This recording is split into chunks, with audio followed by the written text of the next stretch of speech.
నమస్తే అండి. ఈ సిపి త్రిబుల్ అనే వెరైటీ మన క్రాపింగ్ సీడ్స్ వారి అండి. చూడండి కాయ ఎంత నైస్కున్నదో చూడండి. మన భూమి లెవెల్ నుండి కాస్తుంది. ఈ చెట్టు అంటే ఈ ప్లాంట్ వేసి మనకి ఈ రోజుతో 55 డేస్ అండి. 55 డేస్లో కూడా చాలా నీట్గా వచ్చిందండి కాపు. 45 డేస్కే మనకి కాపు రావడం జరుగుతుంది. 45 డేస్కే వచ్చేస్తుంది. చూడండి ఏ చెట్టు చూసుకున్న కాయ మాత్రం మామూలు లేదండి. ఇది ఇప్పుడు ప్రజెంట్ పిందెలు ఉన్నాయండి. చూడండి కాపు పైన ఎట్లా చిక్కంగా వస్తుందో. ఇంకో విషయం ఏంటంటే ఇంకో వారం ఆగితే ఈ చిన్న చెట్టుకే 1/2 కేజీ కాయలు ఉంటాయండి. అంటే ఒక చేనులో మనం 15,000 నుండి ఎకరానికి 15,000 నుండి 16,000 దాకా నాటించాము.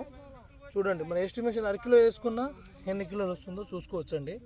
మన క్రాపింగ్ సీడ్స్ వారి సిపి త్రిబుల్ అనే వెరైటీ వేసుకోవాలని కోరుకుంటాను. ప్రతి ఒక్క రైతులు ఈ వీడియో చూసిన ప్రతి ఒక్క రైతులు షేర్ అలాగే లైక్ చేయండి అండి. సబ్స్క్రైబ్ కూడా చేయండి మా ఛానల్ని. ఎస్ఎస్బి అగ్రిటెక్ అనే ఛానల్ అండి మాది.